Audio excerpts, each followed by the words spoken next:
Joaquín, ¿ya han puesto su celular en modo de silencio todo? ¿Sí? Listo. Vamos a abrir nuestras Biblias en el libro de Primera de Samuel, el capítulo 12.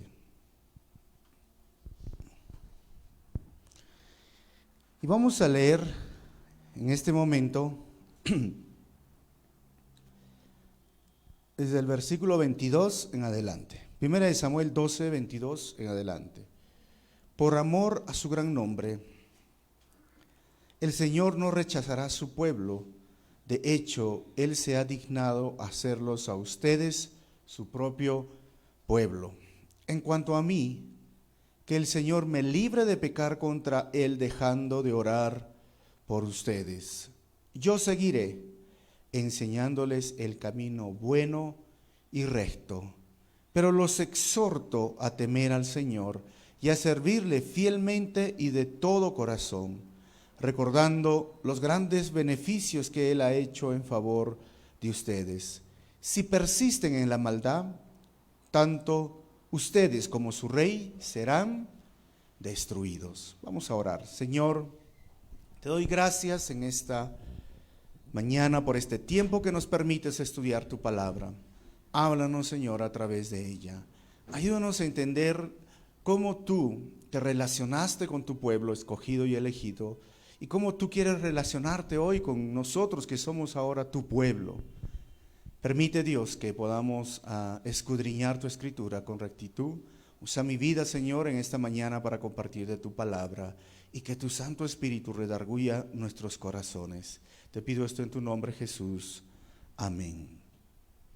Estamos en un momento crucial, diríamos, en la historia de Israel. Este libro de Primera de Samuel, el capítulo 12, vamos a ver el discurso de Samuel en la coronación de Saúl. Samuel ya está llegando a la etapa final de su ministerio. Ya hemos visto desde el capítulo 1 cómo surgió la vida de Samuel. Una mujer que no tenía la posibilidad de embarazarse, era estéril y pedía al Señor y era menospreciada, pero un día decidió hacerlo con todas sus fuerzas y el Señor le respondió. Y ella prometió, si tú me das este hijo, yo te lo voy a dedicar a ti. Evidentemente, no solamente tuvo un hijo, tuvo más de 6 hijos, ¿verdad? En total. Y luego Samuel es entregado al templo. Samuel surge en un momento donde se llama la etapa de los jueces. Y en esta etapa encontramos a un sumo sacerdote que se llamaba Elí. Elí tenía 2 hijos y esos hijos eran perversos. Esos hijos estaban menospreciando su labor ministerial, el sacerdocio. Estaban aprovechándose, estaba permitiendo la corrupción y rompiendo las leyes de Dios, y por eso es desechado Elí, porque no asumió su rol como debería ser de papá. Los 2 hijos murieron. Samuel entonces surge su liderazgo, y cuando empieza a liderar, cuando surge como un buen líder, lo que sucede es que en este momento Israel pide un rey. Queremos un rey. Y Samuel se enoja, Samuel se pone triste porque ¿cómo es que está pasando esto? Pero Dios le dice, dales un rey, porque no te están despreciando a ti, sino me están despreciando a mí. Surge un rey, pero no es el rey que Dios hubiera querido, sino es el rey que ellos querían. No era aquello que necesitaban, sino aquello que ellos caprichosamente querían. Pero es curioso que hemos visto que muestra la vida de Saúl como un hombre muy alto, ¿no? No tan alto como yo, pero no, más alto que yo. Era guapo, no sé si tanto, no, mentira. Y era, dice, musculoso, o sea, agarrado, así lo describe la Biblia, ¿sabían? Y cuando la Biblia describe a una persona así, es porque realmente era un cuero, pues, ¿no? Como le decimos. Tú lo mirabas y decías, este es el rey. Pero no se había afirmado su reino o su llamado. El capítulo 11 nos muestra cuando el pueblo enfrenta un conflicto contra Jabes de Galaad y les dice que los ataca, los sitia y les pone una condición, porque ellos del pueblo de Israel van y le dicen, por favor, no queremos guerra, no queremos conflicto. Pero él le dice, mira, si ustedes quieren hacer las paces conmigo, se van a tener que quitar el ojo derecho. ¿Y por qué hacían esto? Porque cuando usaban el escudo, los guerreros usaban el lado izquierdo y generalmente con el ojo derecho tenían para ver a su enemigo y atacar. Entonces, si les quitarían el ojo derecho, o sea, los inutilizaban para siempre. Y es interesante que cuando nosotros en este tiempo queremos a veces ablandarnos frente a nuestra responsabilidad como pueblo de Dios, muchas iglesias han comprometido sus principios y muchos cristianos han comprometido sus principios y han hecho alianzas con el enemigo. Y a la vez que han permitido que el humanismo, que el libertinaje entre a la iglesia, los han vuelto inútiles. Y hoy son grandes monumentos, hoy son grandes edificios, pero están secos, están vacíos, están muertos espiritualmente, pero en el fondo se llaman cristianos. Por eso me gusta mucho el movimiento, por eso que digo, Calvary Chapel no es un monumento, es un movimiento que surgió en el Espíritu Santo y queremos seguir moviéndonos así.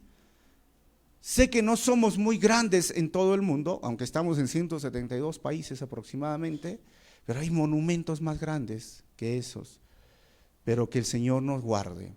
Y en este momento se está afirmando, como ustedes pueden ver aquí, Samuel y el primer rey Saúl, y vamos a ver que la monarquía del pueblo de Israel surge, y otra vez Samuel va a explicar qué es lo que estaban haciendo y cómo deben de vivir ahora. Del versículo 1 al versículo 5 es la primera división del texto de este capítulo, donde Samuel y su testimonio de integridad. Del capítulo 6 hasta el 25 vamos a ver Samuel desafía a Israel a servir a Dios bajo el mandato de su nuevo rey. Y a medida que yo paso las diapositivas van a salir los títulos de cada división.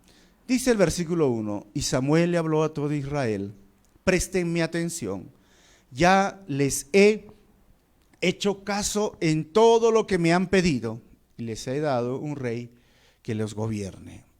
Versículo 2, ya tienen el rey que va a dirigirlos. En cuanto a mí, ya estoy viejo y lleno de canas.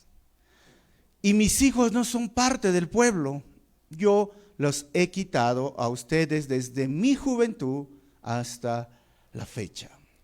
Cuando el sumo sacerdote Elí, o el sacerdote Elí, fue cuestionado por la vida de sus hijos, él no hizo nada. Él fue negligente. Él los dejó pasar por alto, él no comunicó, él no arregló las cosas, y esto es ser un padre negligente. Cuando vemos que nuestros hijos están desviándose, tenemos que hacer algo, y nunca dejamos de ser padre. Pero si vemos que nuestros hijos se están desviando y nos avisan o alguien nos comparte, tenemos que hacer algo, y aquí vemos la diferencia. Samuel hizo algo. Sus hijos no andaban rectamente. No sabemos exactamente, el texto no dice si fue culpa, si fue consecuencias de que Samuel no trató, no hizo bien con sus hijos, aunque de Elí sí lo dice, porque créanme, hermanos, los que tienen hijos que han nacido en un hogar cristiano, muchas veces no quieren seguir al Señor.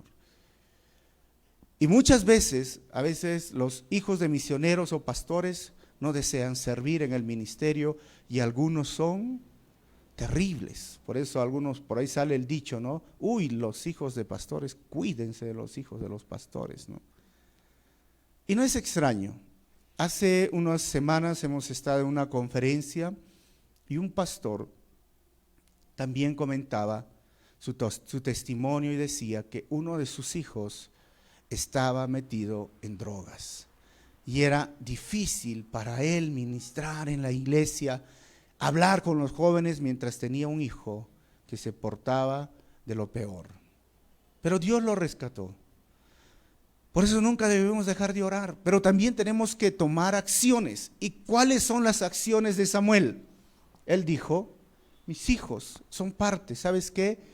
Los he sacado. Básicamente vio que sus hijos se habían portado mal y ¿qué hizo Samuel? Deberían ser sus sucesores y los sacó del ministerio. Los sacó del liderazgo. Porque no se trata de que el liderazgo se va a heredar, ¿verdad? No es que nosotros producimos pastorcitos, los pastores producen pastorcitos, no pues, porque la salvación, la relación con Dios, ¿qué es? Personal, y Dios tiene hijos, no tiene nietos, en ese caso serían los nietos de Dios. Y cada uno de los hijos debe aprender a tener una fe propia, pero vemos aquí Elí tomando acciones. Si bien fue una acción disciplinaria, fue retirarlos. Dijo, mira, ya estoy viejo y mis hijos son parte del pueblo, no están en el liderazgo, no hay nada ahora. En 1 Samuel capítulo 8, recuerdan que el pueblo lo reprendió básicamente a Samuel. Le dijo, además, ¿sabes qué? Tus hijos ni siquiera andan como tú. Qué difícil debe ser, ¿no? Para un padre, y es, yo digo, para un padre cuando queremos andar lo más recto, pero luego nuestros hijos no actúan como nosotros estamos actuando, no aman al Señor como nosotros estamos amando y no sirven al Señor como nosotros estamos sirviendo. Yo sé que es difícil, pero vamos a ver que Samuel actuó y debemos seguir actuando nosotros. Versículo 3 dice, aquí me tienen, ¿pueden acusarme en la presencia del Señor y de su ungido? Y ese ungido es Saúl en este momento. Y dice Samuel, ¿a quién le he robado un buey o un asno? ¿A quién he defraudado? ¿A quién he oprimido? ¿Por quién me he dejado sobornar? Acúseme y pagaré lo que corresponda. Es interesante el liderazgo de Samuel. Es el último, diríamos, en esta transición, porque ya viene la monarquía. Y en su liderazgo de Israel dice, desde que me llevaron al templo, o sea, 2 años o 4 años, hasta mí ya estoy con canas. Más de 60, 70 años, no saben, la Biblia no lo dice. Pero años tras años, tras años, tras años, ¿alguna vez te he quitado un buey? ¿Alguna vez te he defraudado? ¿Alguna vez te has sentido que he abusado de mi liderazgo? ¿Alguna vez me he dejado sobornar por ti? Dice, acúsenme. Los pone ahí a todos. Y si alguien lo acusaba, Samuel, ¿sabes qué? La vez pasada, ¿te acuerdas? Te llevaste mi gallina, te llevaste mi pato. Puede ser, pero ¿cuál era el asunto? La restitución. Pagaré lo que corresponda. En el liderazgo a veces suceden situaciones difíciles, o si tú has tenido una situación difícil con un hermano y es cuestión económica o es cuestión, ¿sabes qué? Hay la oportunidad de restaurar. Si son situaciones difíciles, de perdonar. Si es situación económica o de daño económico, material, ¿dónde se logra realmente una restitución? Te lo pago, hermanos. ¿Sí? Te rompí una silla, no sé, ¿no? Rompí tu celular, lo hice a propósito, te lo pago y estamos. Muchas personas piensan, no, ya te pedí disculpas y perdón, sí, pero también está la restitución, el pagar. Y esto me hace entender cómo está viviendo ahora Samuel. Y el versículo 4, el pueblo le responde, dice, no nos has defraudado, respondieron. Tampoco nos has oprimido, ni le has robado nada a nadie. Versículo 5, Samuel insistió, que el Señor y su ungido sean hoy testigos de que ustedes no me han hallado culpable de nada. Que lo sean. ¿Quién dijo esto? Fue la respuesta del pueblo. ¿Sabes cómo se llama esto, hermanos? Integridad en el liderazgo. Y la integridad es un valor, una virtud que cada líder, que cada persona, si está en un staff de Calvary Chapel, sea de niños, sea de jóvenes, adolescentes, o ujieres, o música, o predicación, deberíamos de tener integridad. Y la integridad es básicamente actuar de la forma correcta, aun cuando las personas no nos ven. No es disimular, no es fingir delante de uno, es vivir nuestro cristianismo a diario. Es vivir tu cristianismo en tu casa, es vivir tu cristianismo en tu trabajo, es vivir tu cristianismo en tu vecindario, porque esto se llama integridad. Y especialmente en el liderazgo. Por eso, ¿cuántas veces yo les hablo? Mira, tú quieres ser parte de la iglesia. Bueno, si estás viniendo 3 veces seguida o 4 veces y tú me dices yo quiero ser parte, o comunicas diciendo esta vez no puedo venir, y eres miembro, eres parte de este cuerpo de la iglesia, pero si más de 4 veces tú no vienes y no dices nada porque la oveja desea ser pastoreada, entonces no eres parte de la iglesia. Y todos son bienvenidos, pero si tú vas a ser parte del liderazgo en un staff, vamos a hablar, Hechos capítulo 6, ¿cuáles son los requisitos para servir? Esto es importante para mí. Y no es simplemente venir, todos pueden venir, pero si vas a estar en el liderazgo, queremos que tú vivas una integridad. Calvary Chapel tiene un principio, y es la filosofía de Calvary Chapel. Dice, sirve a otros y no esperes ser servido. O en otras palabras dice, ministra y no esperes ser ministrado. O ministra o sirve y no esperes que el pueblo te sirva a ti. Porque esto es lo que hoy día muchas iglesias y líderes piensan que esta es la forma de dirigir. Al final, la iglesia, el pueblo te sirve a ti. No, nosotros estamos para servir a otros y no debemos esperar ser servidos. Y por esto es que Samuel podía decir, dígame, ¿les he faltado? ¿Les he fallado? ¿Y qué dijo el pueblo? No. Me sorprende y me anima la vida de Samuel. Eso no significa que en mi pasado yo no haya cometido errores, sino estamos hablando en el ministerio, desde el momento que asumimos un rol en el liderazgo, hermanos. Sé que Dios restaura, sé que Dios perdona, sé que Dios nos levanta con su amor y su gracia, pero la idea que tengamos al final de nuestros días sea como lo dijo también el apóstol Pablo, he peleado la buena batalla, he acabado ahora la carrera y me espera una corona. Si nos caemos, nos levantamos, pero puestos los ojos en Jesús. Él es el autor, Él es el consumador de nuestra fe. No podemos desviar la mirada. El Señor nos guarde, nos ayude. Y cuando tengas tus canas blancas, tu barba blanca, no sé, tus cejas blancas, puedas decir como Samuel, ¿sabes qué? Díganme, en algo les he defraudado, les he robado, les he quitado, he abusado de ustedes. Pues podamos terminar los días como Samuel. Versículo 6. Además Samuel les dijo, testigo es el Señor, que escogió a Moisés y a Aarón para sacar a Egipto de los antepasados de ustedes. Ahora Samuel va a dar dentro del discurso, les va a recordar desde la época de Moisés, desde la época de Aarón, toda su historia. ¿Qué más va a decir? Versículo 7. Y ahora presten mi atención. El Señor los ha colmado de beneficios a ustedes y a sus antepasados, pero yo tengo una querella contra ustedes. Es interesante cómo va Samuel, ¿no? Mira, desde Moisés, desde Aarón, desde Josué, desde todos los jueces, el Señor los ha colmado de beneficios.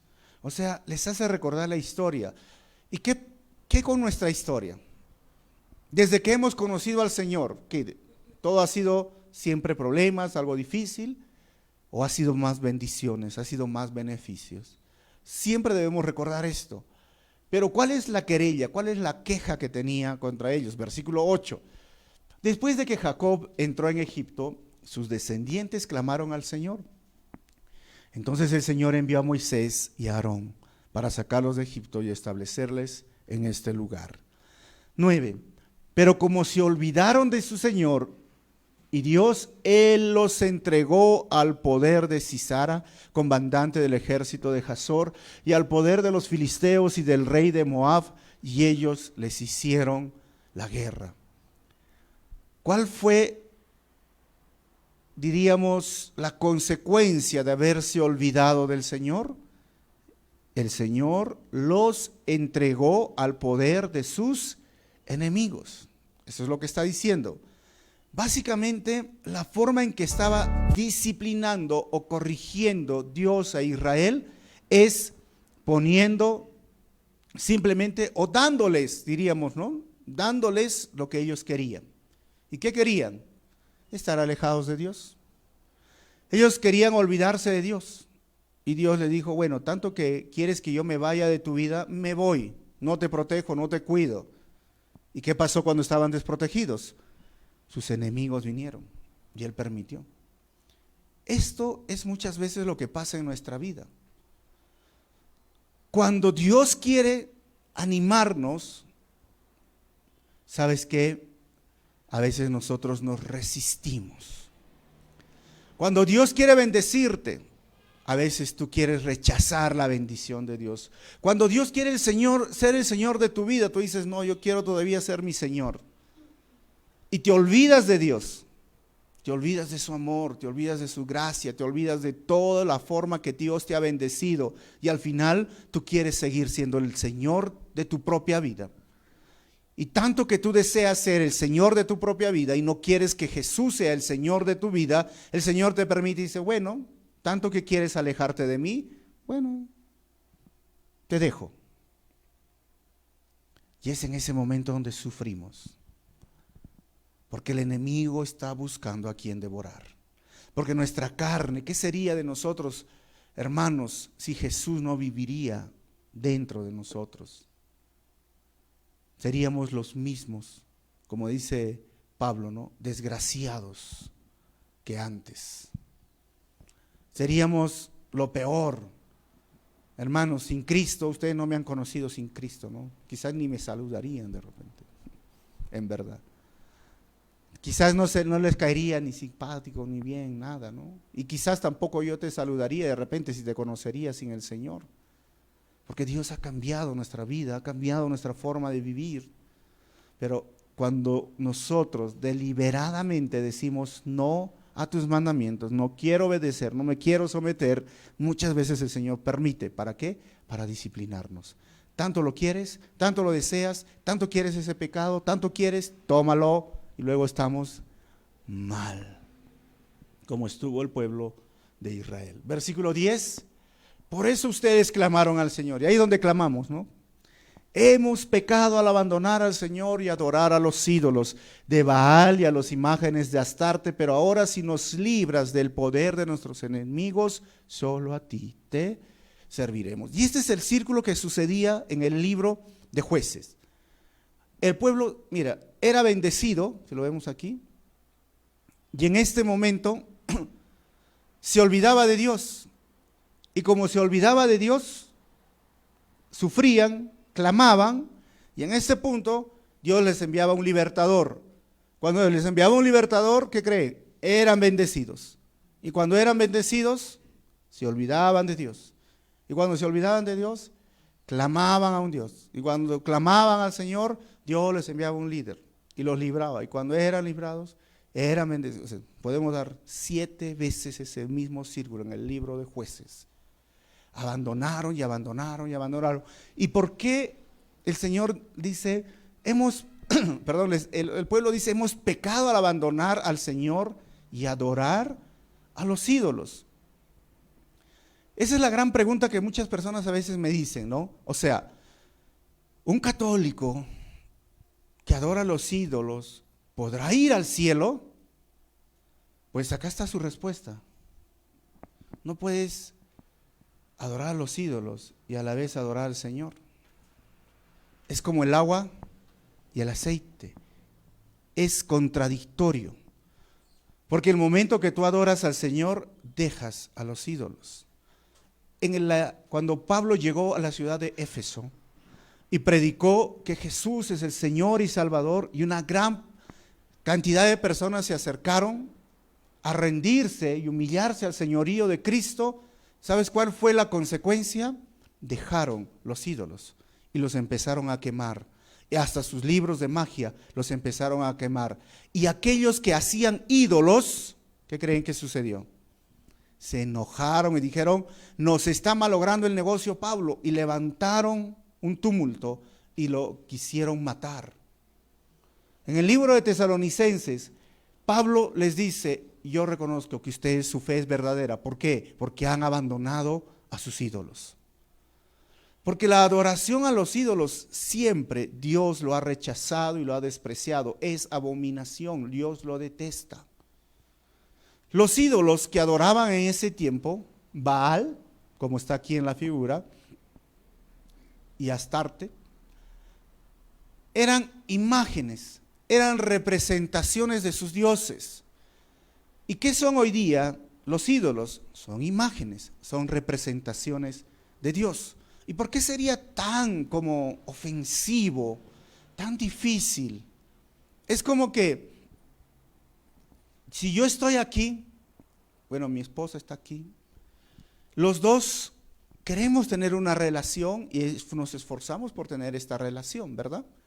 Pero, ¿qué se necesita para tener una relación de pareja, hermanos? Amor, cariño, respeto, comunicación, cuidado. Todo esto es una relación. Pero imagínate, Dorquitas está ahí y acá está mi foto. ¿Ok? Acá está mi foto. ¿Qué es mi imagen? Es mi imagen. Entonces Dorquitas quiere tener una relación conmigo. Y en lugar de hablar conmigo, se va al celular, a mi foto. Y en lugar de darme un beso a mí, ¿a quién le da? A la foto. Y en lugar de pedir algo, comunicarme algo a mí, ¿a quién le da? A la foto. ¿Será posible que yo tenga una relación? No. Tampoco te gustaría que te haga eso tu pareja a ti, ¿no? Que en lugar de hablar contigo, vaya a tu foto y dice: ¿cómo es? No funciona, ¿me entienden? Aunque tú dices: oye, qué extraño, ¿qué estás hablando? Nuestro Dios no está muerto, nuestro Dios está vivo. El Cristo de la religión está muerto y está en una imagen. Y si tú quieres tener una relación con el Dios vivo, es una relación espiritual. Jesús mismo dijo a la mujer samaritana en Juan 4, hoy Dios está buscando adoradores que lo adoren en espíritu y en verdad. No podemos adorarle en un templo, no podemos adorarle en una montaña, ni a través de un ídolo, de una imagen, porque Dios busca adoradores en espíritu y en verdad. Y es la única forma. Y hacer esto simplemente con lo que yo puedo hacer, con una imagen, yo manipulo la imagen. Yo, ser humano, manipulo.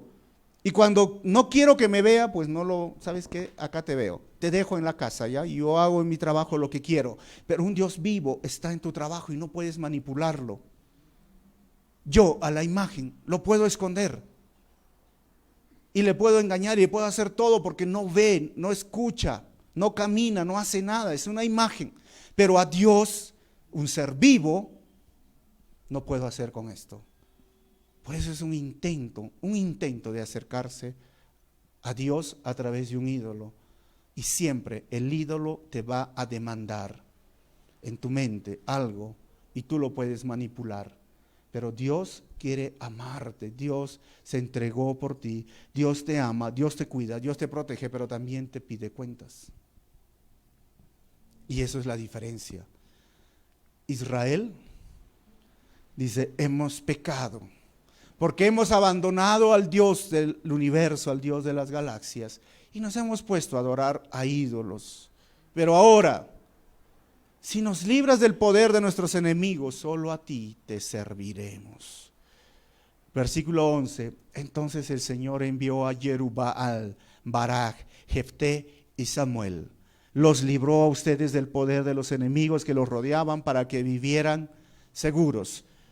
Estos son los nombres de los jueces. En capítulo 6, del libro de Jueces, versículo 32, Gedeón es llamado Jerubbaal. ¿Y saben por qué? Cuando él regresó, destruyó esa imagen que ellos habían formado y los israelitas se adoraban y a veces hacían sacrificios a este ídolo. Jerubbaal. Versículo 12.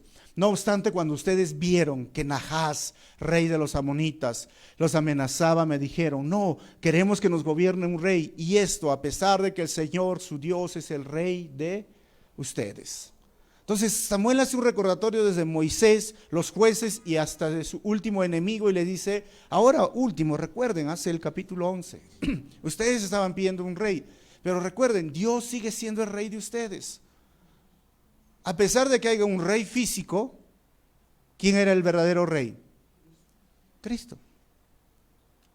Nunca Él va a dejar su señorío. Por eso yo siempre les digo: ¿quién es el pastor de la iglesia? Bueno, no lo soy yo, es Cristo. A pesar que haya alguien que está encargado, pero Dios, Jesús, no deja de ser tu pastor, no deja de ser tu Señor, no deja de ser tu rey, y Él es. Versículo 13. Pues bien, aquí tienen al rey que pidieron y que han escogido. Pero tengan en cuenta que el Señor es quien les ha dado ese rey. Miren, ese es un rey que ellos pidieron, es un rey que ellos escogieron. Versículo 14. Si ustedes y el rey que los gobierna y temen al Señor su Dios, y ahí va acá los condicionales, y le sirven y le obedecen, acatando sus mandatos y manteniéndose fieles a Él. Magnífico, dicen. O sea, ¿qué tenía que hacer el pueblo? Temer, servir, obedecer, acatar y ser fieles. ¿Qué tienes que hacer tú con el Señor? Temer al Señor, servir al Señor, obedecer al Señor, acatar sus mandamientos y mantenerte fiel. Cosa sencilla, pero complicada a veces por nuestra vieja naturaleza. Y si haces eso, hermano, como Samuel, magnífico, chévere. Hoy día que está de moda las redes sociales, toma tu like. Si haces eso. 15. Ahora tu like invertido, ¿no? No sé cómo se llama eso. No sé. En cambio, dice, si lo desobedecen y no acatan los mandatos, Él descargará su mano sobre ustedes como lo descargó con sus antepasados. Hermanos, ¿qué queremos? ¿El like o el no me gusta? Si tú le temes, si tú le obedeces, si tú acatas sus mandamientos, si le eres fiel al Señor, el Señor te va a decir: magnífico, qué chévere, qué bueno. Pero si desobedeces y no acatas sus mandamientos, la mano del Señor va a venir sobre ti. Él descargará. Versículo 16. Y ahora, presten mi atención y observen con sus propios ojos algo grandioso que el Señor va a hacer. Versículo 17. Ahora no es tiempo de lluvias, sino de cosecha. Sin embargo, voy a invocar al Señor y Él enviará truenos y lluvia. Así que así se darán cuenta de la gran maldad que han cometido ante el Señor al pedir un rey. 18. Samuel invocó al Señor y ese mismo día el Señor mandó truenos y lluvia. Y todo el pueblo se sintió un gran temor ante el Señor y ante Samuel. No era temporada de lluvia, era temporada de cosecha. Y los que saben del campo, la agricultura, ¿qué sucede cuando hay una lluvia justo en la cosecha? Se malogra todo. Y no iba a haber solamente una lluvia, ¿qué iba a llover? Truenos, relámpagos. Es interesante cómo Samuel se dirige a una generación, yo veo, y por lo que estamos analizando el texto, era una generación nueva, una generación de jóvenes. Quizás estos hombres hoy día no experimentaron el poder de Dios siendo librados por los jueces, o tenían como parte de la historia de lo que había pasado con Israel. pero no lo habían experimentado en forma personal. Conocían a Dios de la historia, pero no conocían en propia carne el poder de Dios. Y para que entiendan esta generación, Samuel dice, voy a hacer algo inusual. No es tiempo de lluvia, no es tiempo de tormenta, pero vas a ver, voy a orar y va a venir. Para que sepan que es Dios, el Dios de los cielos y de la tierra, el Dios que controla el universo, al cual ustedes están sirviendo, al cual deberían adorar. ¿Y por qué se van tras imágenes, tras ídolos? Para que entiendan quién es su Dios. Oró, ¿y qué sucedió, hermanos? Descendió la lluvia, malogró la cosecha. ¿Qué reacción tuvo el pueblo? Versículo 19. Y le dijeron a Samuel, ora al Señor tu Dios por nosotros, tus siervos, para que no nos quite la vida. A todos nuestros pecados hemos añadido la maldad de pedirle un rey. Es interesante cómo el pueblo reacciona. Al ver realmente que la naturaleza respondía a la oración de Samuel, que oró al Dios de la naturaleza, al Dios creador, sintieron recién temor y miedo y dijeron, por favor, que no nos quite la vida. Versículo 20, no teman, replicó Samuel, aunque ustedes han cometido una gran maldad. ¿Qué es lo que le dice Samuel? No se aparten del Señor, más bien sírvanle de todo corazón. Ahí está la gracia, hermanos.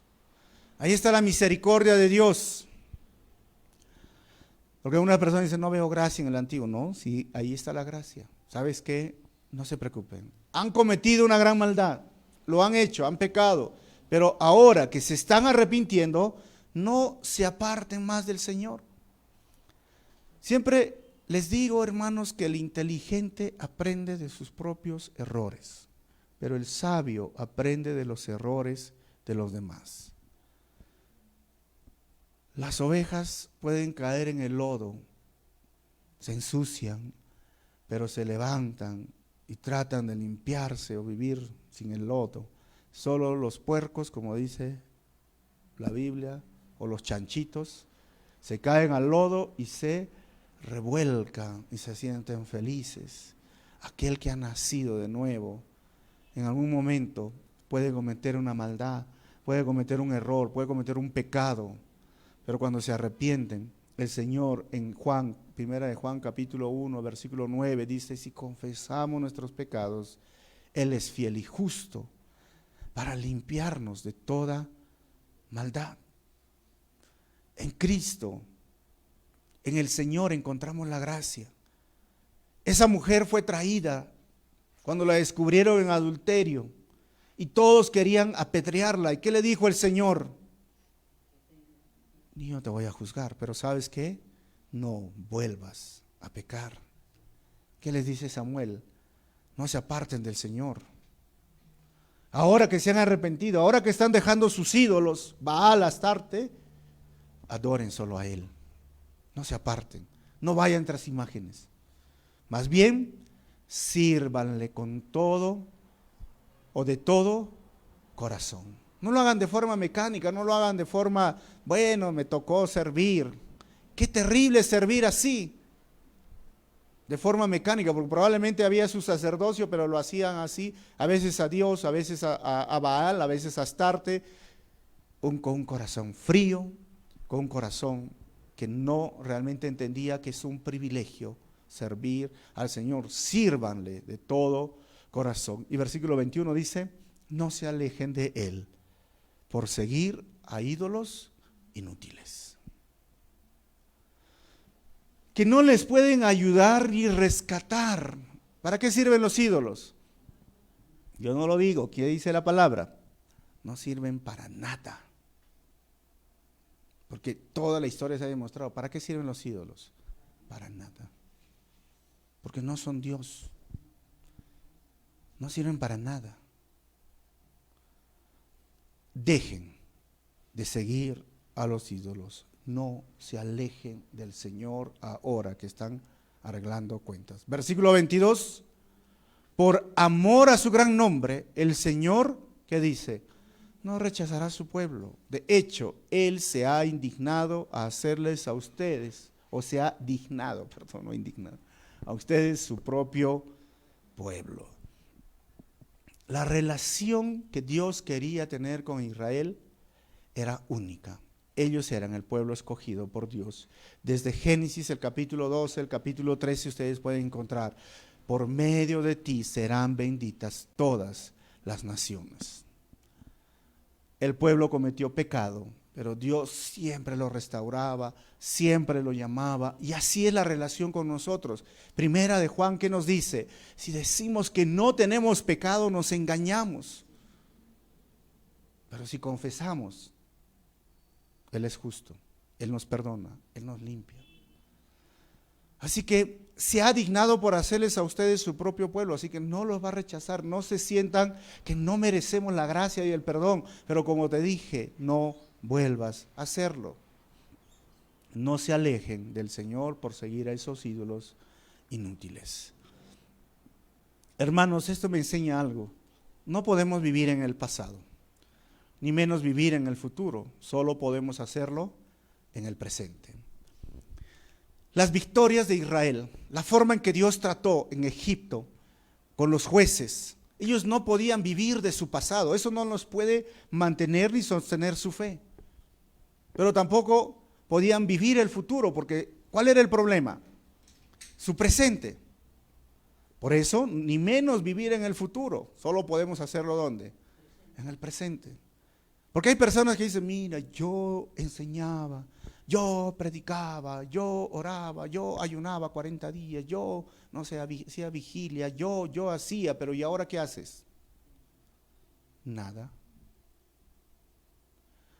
¿Y cómo quieren vivir en el futuro? Yo cuando arregle mi situación voy a ayunar, yo voy a servir, yo cuando... Tampoco se puede. Porque si no arreglas en tu presente, si no le adoras al Señor en tu presente, si no temes al Señor en tu presente, si no obedeces en tu presente, nada va a pasar en el futuro. Y yo mismo igual pienso que no podemos vivir del servir en el pasado, ni menos vivir del servir en el futuro. Solo podemos hacerlo, ¿sabes cuándo? En el presente. No podemos ser buenos, ¿sabes? Un día, pastor, yo me voy a ir a hacer misiones y voy a cruzar los continentes. Pero en el presente no sirves, entonces no va a ayudarte para nada. Yo, pastor, quiero llenar estadios, ser un evangelista, pero si acá no predicas a nadie, no va a suceder. ¿Me entienden lo que les digo? Israel estaba viviendo en lo mismo. Quería hacer algo y dice, ¿sabes qué? Ahora sí, Samuel, vamos a hacer esto. Samuel dice, ¿saben qué? Lo primero que hagan es aquí, afecta tu presente. Teme al Señor, obedécelo, respétalo, abandona a tus hijos, haz esto y vas a ver que tu futuro va a ser totalmente diferente. ¿Quieres ver cambios en tu vida? ¿Quieres ver cambios en tu familia? ¿Quieres ver cambios en tu ministerio? Empieza hoy, hermanos. Empieza hoy a tomar las decisiones correctas. Y termino con estos versículos. Versículo 23. Samuel dice, en cuanto a mí, que el Señor me libre de pecar contra Él, dejando de orar por ustedes. Yo seguiré enseñándoles el camino bueno y recto. Este versículo es como el corazón, diríamos, ¿no? La carne, diríamos, de este capítulo. Me llama la atención, dice, que el Señor me libre de pecar contra Él, dejando de orar por ustedes. Y me lleva a una pregunta. ¿Es pecado dejar de orar por nosotros, por otros? Miren lo que dice Samuel, ¿ah? Que el Señor me libre de pecar contra Él, dejando de orar por ustedes. ¿Es pecado dejar de orar por otros? ¿Me estoy inventando un pecado? Vuelvo a leer, versículo 23. En cuanto a mí, que el Señor me libre de pecar contra Él, dejando de orar por ustedes. ¿Qué piensan, hermanos? ¿Es pecado dejar de orar por otros? Si tú eres padre, ¿cuánto tiempo tienes que orar por tus hijos? ¿Cuánto? ¿Cuánto? ¿Cuántos días a la semana tienes que orar por tus hijos? ¿Y si no oras un día? ¿Y si no oras una semana? Si tú eres esposo, ¿cuánto tiempo tienes que orar por tu esposa?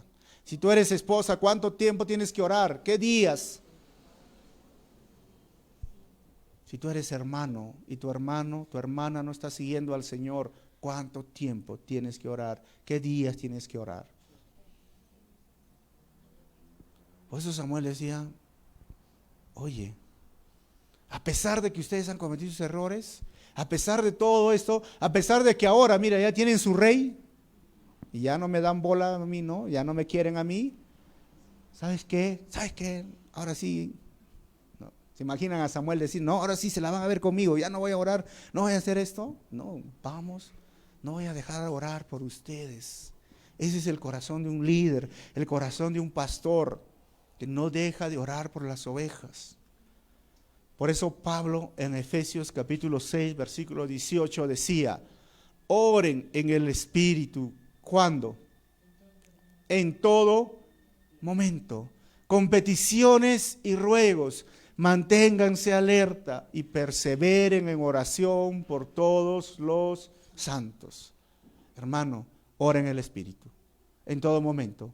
Cuando estés en el paradero, cuando estés en la combi, cuando estés por acostarte, cuando estés caminando, no sé, cuando estés donde estés en todo momento. ¿Con qué? Peticiones, ruegos. Señor, salva a mi familia. Señor, ten misericordia de mis hijos. Señor, haz tu obra.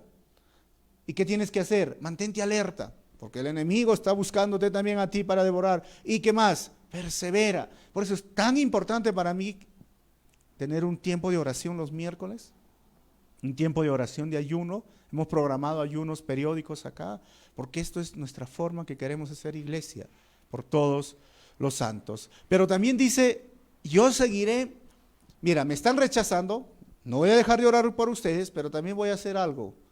Yo seguiré enseñándoles el camino bueno y recto. Ahí va la labor pastoral, y como un papá también se pondría ahí, ¿no? A pesar de que ya no estás conmigo, ya tienes tu independencia, hijo, hija, nunca voy a dejar de orar por ti. Y tampoco te voy a dejar de enseñar el camino bueno y recto, porque si hay padres que dicen, no, yo ya le he dicho, yo ya le hablé. Bueno, error, papá, mamá, debemos de seguir enseñando. Según de Timoteo 2:2 dice, lo que me has oído decir en presencia de muchos testigos, le dice Pablo a Timoteo, encomiéndalo a creyentes dignos de confianza, que a su vez estén capacitados para enseñar a otros. Enseñamos y seguimos enseñando y debemos seguir enseñando. 24, pero les exhorto a temer al Señor y a servirle fielmente y de todo corazón. Otra vez, teme al Señor, sírvele, pero sírvele de todo corazón, no a medias, hermano, de todo corazón. Recordando los grandes beneficios que Él ha hecho en favor de ustedes. 25, si persisten en la maldad, tanto ustedes como su rey serán destruidos. Ahí vemos otra vez la condicional. Animándolos, pero a la vez recordándoles que con Dios nadie se puede burlar, nadie puede jugar con el Señor. Todo lo que el hombre siembra, eso mismo va a cosechar. Versículo final, pues, ¿no? Es interesante esta palabra que dice recordando los grandes beneficios. Reflexionar y meditar. Es tan importante detenerse unos momentos y reflexionar de tu día. No sé si tú haces esto, pero ¿por qué no reflexionas tu semana, por ejemplo? Te sientas un momento, apagas el televisor, apagas la música, te sientas y pones, ¿te he servido fielmente, Señor? ¿Te he servido con todo mi corazón? ¿He obedecido tus mandamientos? ¿Te he amado, Señor? ¿He estado orando por otros? ¿He estado enseñando a otros? Reflexionar y meditar. Una vida sin reflexión, hermanos, es una vida vacía. Es una vida sin tener el gusto, diríamos, no sé, gustito. ¿Cómo sé que la comida está fea o rica?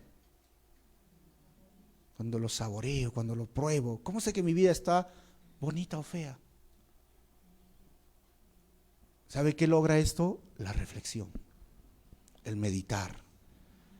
Hay personas que no les gusta reflexionar y meditar, no son como esos, no sé, esos toros que sacan los sabres y salen y no importa dónde van y viven una vida loca, vive la vida loca, como dice. No, reflexiona, medita, piensa. Conclusiones finales. Primero, debemos servir con integridad en el ministerio. Número 2, debemos servir en el presente y estar dispuestos a ser usados por Dios. Ojo con esto. Muchas personas dicen, sí, yo quiero servir, pero no están dispuestos a ser usados por Dios. Hay que estar. El hombre o la mujer que va a ser usada por Dios es aquel que esté dispuesto a ser usado por Dios. 3, nunca dejemos de orar. Y 4, reflexionar sobre cómo está nuestra vida espiritual nos ayudará a ser agradecidos con el Señor. Vamos a cerrar nuestros ojos y vamos a orar. Pero vamos a hacer por un minuto, hermano. ¿Podrías reflexionar en este momento? ¿Has amado a Dios con todo tu corazón en esta semana? ¿Has orado por otros en esta semana? ¿Has servido con todo tu corazón en esta semana? ¿Has obedecido sus mandamientos del Señor? Vamos a cerrar nuestros ojos y vamos a callar por un minutito y luego vamos a orar. Solo escucha.